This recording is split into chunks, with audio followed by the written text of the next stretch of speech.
Hi అండి. అందరికీ నమస్తే. ఎలా ఉన్నారు ఫ్రెండ్స్? బాగున్నారా? నేనైతే బాగున్నాను. మీరెలా ఉన్నారనేది కూడా కంపల్సరీ కామెంట్ చేయండి. కొత్తగా ఛానల్ చూస్తే ప్లీజ్ సబ్స్క్రైబ్ చేయండి. ఆ వీడియో చూసే ప్రతి ఒక్కరు ప్లీజ్ ఒక లైక్ చేయండి ఫ్రెండ్స్. ఈరోజు నేనైతే వెజ్ బిర్యానీ తయారీ విధానం చూపిస్తున్నాను. వెజ్ బిర్యానీకి ఫస్ట్ అయితే తగినంత ఆయిల్ వేసుకొని ఆయిల్ వీటెక్కిన తర్వాత అందులో మన దగ్గర ఉండే మసాలా దినుసులు అయితే వేసుకోవాలి. నేను సాజీరా, లవంగాలు, ఇలాచి, చెక్క, ఆకు అయితే వేసాను అనమాట. ఇవి కొంచెం కలర్ రాగానే ఇందులోనైతే పచ్చిమిర్చి వేసుకోవాలి. మాడిపోతే అసలు బాగుండదు కదా. ఏదైనా సరే మాడిపోకుండా చూసుకోండి. ఏదైనా సరే వంట చేసేటప్పుడు అందులో 2-3 పచ్చిమిర్చీలు చీలికలు అయితే వేసుకోవాలి. అవి ఇట్లా కొంచెం ఇట్లా ఫ్రై అవ్వనియాలన్నమాట. ఇవి కొంచెం ఫ్రై అయిన తర్వాత ఉల్లిగడ్డలు అయితే వేసుకోవాలి ఫ్రెండ్స్. కాకపోతే నేను ఈ వెజ్ బిర్యానీ వచ్చేసి చాలా ఇంట్లో క్లీనింగ్ చేసినప్పుడు చేశానన్నమాట. అయితే లేట్ అయిపోయింది. వెజ్ బిర్యానీ చేయి మమ్మీ అంటే ఇక చేశానన్నమాట. మీరు మంచిగా ఫ్రీగా చేసుకునే వాళ్ళైతే ఫస్ట్ పోసు వేయక ముందుకే ఈ ఉల్లిపాయలు ఉన్నాయి కదా, ఫ్రైడ్ ఆనియన్స్ అంటారు కదా, రెడ్ కలర్ వచ్చే వరకు ఆనియన్స్ అట్లా చేసి తీసి పక్కకు పెట్టుకొని ఈ పోపు వేసుకోండి. మసాలా దినుసులు వేసుకొని పచ్చిమిర్చి ఇట్లా వేసుకోండి. ఇది నేను తొందరగా చేయడం వల్ల నేను ఇట్లా చేస్తున్నాను అనమాట. ఇంకా అట్లా చేసే టేస్ట్ మాత్రం చాలా బాగుంటుంది. ఆనియన్ అనేది ఫస్టే బ్రౌన్ ఆనియన్ చేసి పెట్టుకున్న తర్వాత అదే కడాయిలో మసాలాలు, పచ్చిమిర్చి అవన్నీ వేసి తీసుకోండి. ఇలా చేయడం వల్ల ఆనియన్స్ అనేది లాస్ట్లో మనం దమ్ పెట్టేటప్పుడు వేసుకోవడానికి బాగుంటుందన్నమాట. అలా చేస్తే ఇట్లా బాగానే ఉంటుంది. కాకపోతే నేను తొందరగా చేశాను కాబట్టి చెప్తున్నాను. మీకు వీలు ఉంటే అట్లా చేసుకోండి. ఆనియన్ మంచిగా కొంచెం రెడ్ కలర్ వచ్చేలాగా చూడండి. ఎందుకనంటే ఆనియన్ అనేది బిర్యానీలో మొత్తం గోల్డ్ కలర్ వస్తేనే టేస్ట్ బాగుంటుందన్నమాట.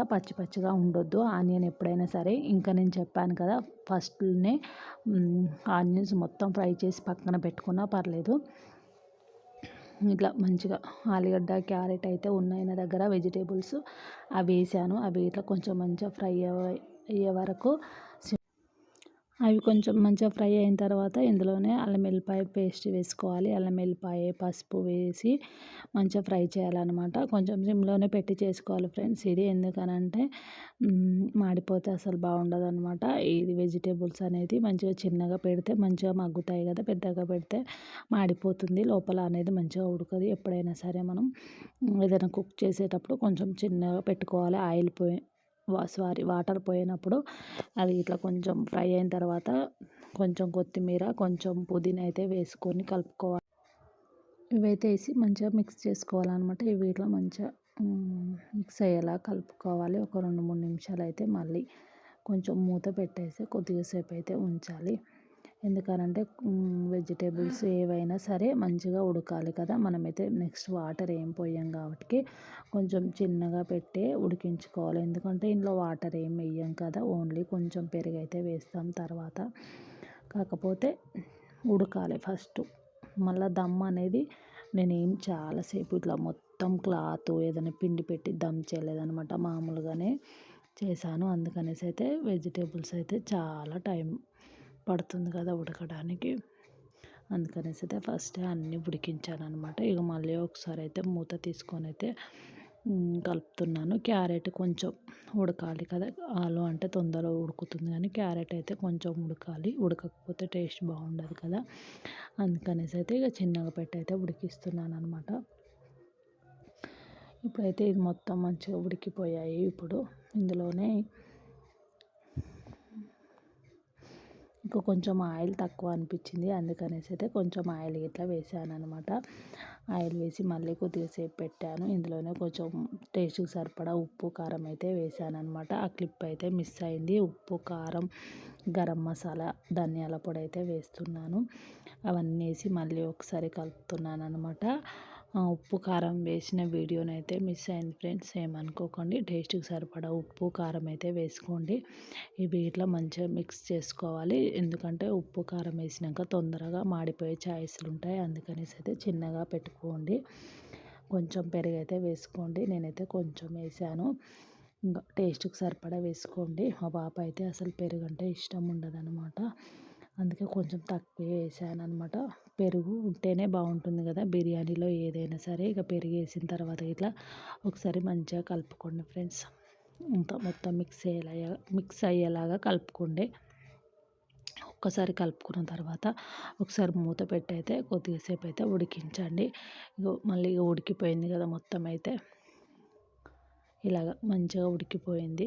ఇప్పుడైతే మళ్ళీ ఒకసారి అయితే కలుపుకోండి ఫ్రెండ్స్. ఒకసారి పెరుగు అనేది పచ్చి స్మెల్ పోయే వరకు కొద్దిగా సిమ్లో పెట్టి పక్కన పెట్టుకోండి. ఇప్పుడైతే ఆ రైస్ అయితే వండుకుందాము. నేనైతే రైసు కడిగి పెట్టుకున్న అందులోనే వేస్తున్నాను అనమాట. సాజీర, లవంగాలు, ఇలాచి, చెక్క. కొంచెం మీ టైం ఉన్న వాళ్ళైతే వాటర్ను మసిలించి ఆ మసిలే వాటర్లో సాజీర, లవంగాలు, ఇలాచి, చెక్క, పచ్చిమిర్చి, కొంచెం సాల్ట్, కొంచెం కొత్తిమీర, పుదీనా వేసుకొని ఆ వాటర్ మరిగిన తర్వాత ఇట్లా మంచిగా మసిలిన తర్వాత బియ్యం అయితే వేసుకోవాలి. కాకపోతే నేను ఆ రోజు కొంచెం తొందరగా చేయాలనేసి అయితే డైరెక్ట్ అలా పెట్టాను. మీకు టైం ఉంటే అలాగా వాటర్లో ఇవన్నీ వేసి ఆయిల్ ఇట్లా అన్నీ వేసి వాటర్ మరిగిన తర్వాత బియ్యం వేసుకుంటే పొడిగా వస్తుంది. నేనైతే ఇంట్లో రైస్ తోటే చేశాను అనమాట. బాస్మతి రైస్ తోటి అయితే కాదు, మామూలు ఇంట్లో రైస్ తోటే చేశాను. అవి మంచిగా ఉడికిన తర్వాత చాలా పొడిగా ఉండాలి అనుకుంటే కొంచెం చూసుకుంటూ ఉండండి. కొంచెం చాలామంది పొడిగా ఇష్టపడతారు కదా బిర్యానీ. కొంచెం వాటర్ అయితే మొత్తం ఏం లేకుండా వంపేసి కొంచెం అన్నం అందులోనే ఉంచేసి ఇప్పుడు మీరు వెజిటేబుల్ చేసిన కడాయి ఉంది కదా అందులోనే వేసుకోవచ్చు. కాకపోతే అది సన్నంగా ఉంది, మాడిపోతుందేమో కింద వెజిటేబుల్స్ అనేసి అయితే మళ్ళీ ఇందులోకి షిఫ్ట్ చేశాను అనమాట. ఫస్ట్ అయితే నేను దాంట్లోనే చేసుకుందాం అనుకున్నాను. కాకపోతే మళ్ళీ అందులో మాడిపోతుందేమో అనేసి అయితే కొంచెం అన్నం కింద వేస్ట్ అయినా పర్లేదు కదా అనేసి అయితే మళ్ళీ ఇక్కడ షిఫ్ట్ చేశాను అనమాట. అన్నం కొంచెం అయితే అందులోనే ఉంచేసి కొంచెం వెజిటేబుల్ కర్రీ చేశాను కదా అది వేసాను. దాని మీకెళ్ళి కొంచెం కొత్తిమీర, పుదీనా, కొంచెం నిమ్మకాయ రసం అయితే వేసాను. మళ్ళీ ఇంకొకసారి కొంచెం కర్రీ ఉంచేసి మళ్ళీ అదొక లేయర్ లాగా వేస్తున్నాను అనమాట. అది ఇట్లా మొత్తం వేసేసి మీరికెళ్ళి అన్నం అయితే ఈక్వల్గా అనేసేయాలి. ప్లస్ మొత్తం ఈక్వల్గా అనేసి మళ్ళీ దానిపై నుంచి సేమ్ కొంచెం కొత్తిమీర, పుదీనా, నిమ్మకాయనైతే వేసుకోవాలి. అది వేసుకున్న తర్వాత మళ్ళీ సేమ్ కొంచెం అన్నం ఉంటుంది కదా, ఆ అన్నం ఇట్లా మొత్తం వేసేసుకోవాలి. అన్నం మొత్తం వేసుకొని దానిపైన కొంచెం చెప్పాను కదా ఫస్ట్ ఫ్రైడ్ ఆనియన్స్ చేసి పెట్టుకుంటే ఇప్పుడు పైన వేసుకోవచ్చు అనమాట. కొన్ని ఫ్రైడ్ ఆనియన్స్ చేసుకుంటే మనం వెజిటేబుల్స్ ఉడుకుతాయి కదా అప్పుడు వేసుకోవాలి. కొన్ని వచ్చేసి ఇప్పుడు వేసుకోవాలన్నమాట పైన. ఒకవేళ ఫ్రైడ్ ఆనియన్స్ ఇట్లా ప్రిపేర్ చేసుకుంటాము అనుకుంటే, ఫ్రీగా ఉన్నాము బిర్యానీ చేసుకుంటాము అనుకుంటే అట్లా ఫ్రైడ్ ఆనియన్స్ వెజిటేబుల్స్ ఉడికేటప్పుడు కొన్ని, ఇప్పుడు కొత్తిమీర, పుదీనా వేస్తున్నాను కదా ఇప్పుడు కొన్ని వేసుకోవచ్చు అనమాట. టేస్ట్ మాత్రం చాలా బాగుంటుంది అట్లా. నేను కొంచెం త్వరగా చేయడం వల్ల ఇలా అయితే చేశాను. కాకపోతే చాలామంది కలర్ కోసం ఇష్టపడుతూ ఉంటారు కదా. నేను ఎలా చేస్తానంటే కలర్ కోసం ఫుడ్ కలర్ అయితే ఏం చెయ్యను ఫ్రెండ్స్. వెజ్ బిర్యానీ చేసేటప్పుడు కొంచెం పాలల్లో పసుపు వేసి చేస్తానన్నమాట. అదే కలర్ లాగా వస్తుంది. కలర్స్ అనేది హెల్త్కు మంచివి కావనేసి అయితే నేను అనుకుంటాను. ఇక పొయ్యి పైన అయితే మళ్ళీ డైరెక్ట్గానే పెట్టాను. ఎందుకనంటే నేను మొత్తం క్లోజ్ అయితే ఏం చేయలేదన్నమాట. దమ్ బిర్యానీకి జస్ట్ పైన కొంచెం బరువు పెట్టాను. కొద్దిసేపు ఒక 10 నిమిషాలు హైలో పెట్టి ఒక 2-3 నిమిషాలు ఇట్లా సిమ్లో పెట్టాను అనమాట. ఒక 5 నిమిషాలు హైలో పెట్టి ఒక 5-10 నిమిషాలు సిమ్లో పెట్టాను అనమాట. ఒక 10-15 నిమిషాలు చిన్నగా పెట్టి ఇక తీసేసుకుంటున్నాను ఫ్రెండ్స్. ఇగో రెడీ అయిపోయింది వెజ్ బిర్యానీ. టేస్ట్ మాత్రం చాలా బాగుంటుంది. నేను ఇంకా త్వరగా చేశాను కాబట్టి మీకు అట్లా ఆనియన్స్ ఇలా చేసుకోండి, అలా చేసుకోండి అని చెప్పాను కదా. ఎప్పుడైనా ఇంకా మంచిగా ఫ్రీగా ఉన్నప్పుడు చేస్తే మళ్ళీ అది ఇట్లా ఒకసారి పెడతాను. ఓకేనా. ఈ వీడియో కనుక మీకు నచ్చితే ప్లీజ్ లైక్ చేయండి అబ్బా. కొత్తగా ఛానల్ చూసేవాళ్ళు ప్రతి ఒక్కరూ సపోర్ట్ చేయండి ఛానల్ని.